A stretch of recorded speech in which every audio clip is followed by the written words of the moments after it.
Full Moon sale காலை 9 மணியிலிருந்து இரவு 12 மணி வரை மே 31 ஒரு நாள் மட்டும்.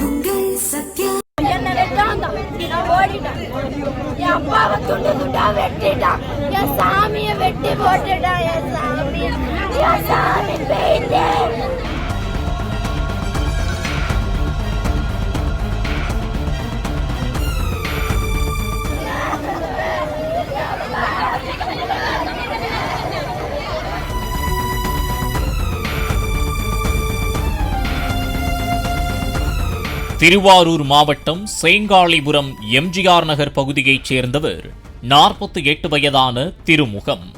செங்கல் சூளையில் மேஸ்திரியாக வேலை பார்த்து வரும் இவர் கடந்த 29ஆம் தேதியன்று வேலை முடித்துவிட்டு இரவில் வீடு திரும்பிய நிலையில் திருமுகம், அவரது மனைவி சுதா, 15 வயது மகன் மற்றும் 14 வயது மகள் ஆகிய 4 பேரும் வீட்டில் தூங்கிக் கொண்டிருந்துள்ளனர்.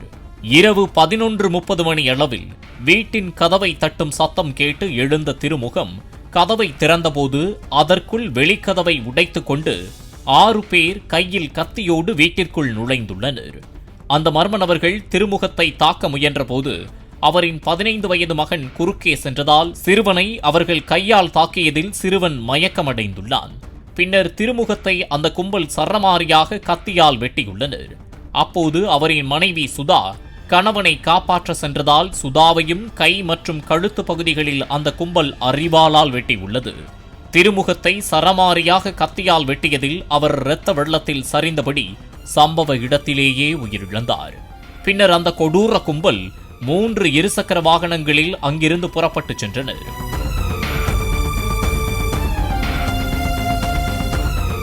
இதனையடுத்து இதனையெல்லாம் பார்த்து அதிர்ச்சியில் நடுங்கிய திருமுகத்தின் மகள் பக்கத்து வீடுகளுக்கு சென்று கத்தி கூச்சலிட அங்கிருந்தவர்கள் பதறி அடித்தபடி வீட்டிற்குள் சென்று பார்த்துள்ளனர்.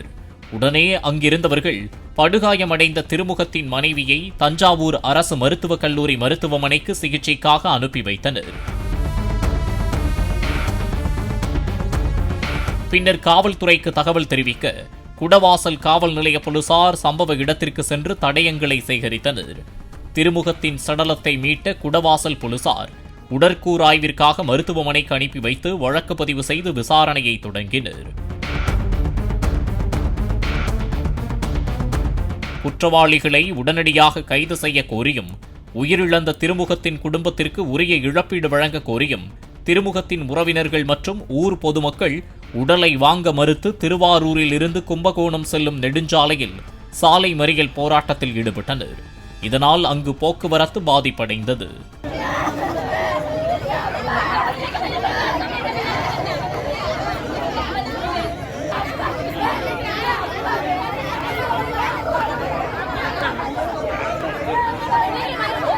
பின்னர் அங்கு சென்ற திருவாரூர் துணை காவல் கண்காணிப்பாளர் மணிகண்டன் போராட்டத்தில் ஈடுபட்டவர்களிடம் பேச்சுவார்த்தை நடத்தினார். பின்னர் அவர்கள் போராட்டத்தை கைவிட்டனர். குற்றவாளிகளை பிடிக்க திருவாரூர் துணை காவல் கண்காணிப்பாளர் மணிகண்டன் தலைமையில் 3 தனிப்படை அமைக்கப்பட்டு குற்றவாளிகளை தேடும் பணியில் ஈடுபட்டு வருகின்றனர்.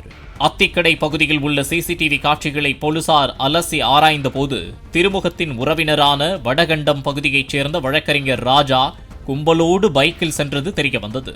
பின்னர் செல்போன் சிக்னலை வைத்து வழக்கறிஞர் ராஜாவை போலீசார் கைது செய்து விசாரணை நடத்திய போது அவர் திருமுகத்தை கொலை செய்ததை ஒப்புக்கொண்டதாக போலீசார் தரப்பில் கூறப்படுகிறது. வழக்கறிஞர் ராஜா மற்றும் அவரது அண்ணன் சரவணன் ஆகியோருக்கு சொந்தமான 4.5 ஏக்கர் நிலம் திருமுகத்தின் ஊரில் உள்ளது. ராஜாவின் அண்ணன் மனைவி சூர்யா தனது கணவனை பிரிந்து சென்றதோடு கணவனுக்கு சொந்தமான நிலத்தில் நெல் பயிரிட்டு விவசாயம் செய்ததாகவும் அதில் 40 நெல் மூட்டைகள் நெல் அறுவடை செய்ததாகவும் கூறப்படுகிறது. அண்ணனுக்கு சொந்தமான நிலத்தையும் ராஜா பார்த்து வந்த நிலையில் அண்ணி அந்த நிலத்தில் விவசாயம் செய்வது ராஜாவிற்கு பிடிக்கவில்லை. ராஜாவின் அண்ணி விவசாயம் செய்ய உறவினரான திருமுகம்தான் உதவியாக இருந்ததாக சொல்லப்படுகிறது. இதன் காரணமாக திருமுகத்திற்கும் வழக்கறிஞர் ராஜாவிற்கும் முன்விரோதம் இருந்ததாக கூறப்படுகிறது. இந்த நிலையில் ராஜா தனது கூட்டாளிகளோடு சென்று கொலை செய்ததாக போலீசார் தரப்பில் கூறப்படுகிறது. ராஜா கைதானதை தொடர்ந்து உடந்தையாக செயல்பட்ட கண்மணி, மணிகண்டன், தீபன் ஆகிய 4 நபர்களை போலீசார் கைது செய்துள்ளனர். மேலும் 2 பேர் தலைமறைவான நிலையில் அவர்களையும் தேடி வருகின்றனர். திருமுகத்தின் உடல் பிரேத பரிசோதனை செய்யப்பட்டதை தொடர்ந்து உடலை உறவினர்கள் பெற்றுக் கொண்டனர். பாலிமர் செய்திகளுக்காக திருவாரூர் செய்தியாளர் ரவி. ஃபுல் மூன் சேல் காலை 9 மணியிலிருந்து இரவு 12 மணி வரை மே 31 ஒரு நாள் மட்டும். பிளே ஸ்டோர் மற்றும் ஆப் ஸ்டோரில் இருந்து பாலிமர் செயலியை QR கோடு மூலம் பதிவிறக்கம் செய்யுங்கள். செய்திகளை உடனுக்குடன் பெறுங்கள்.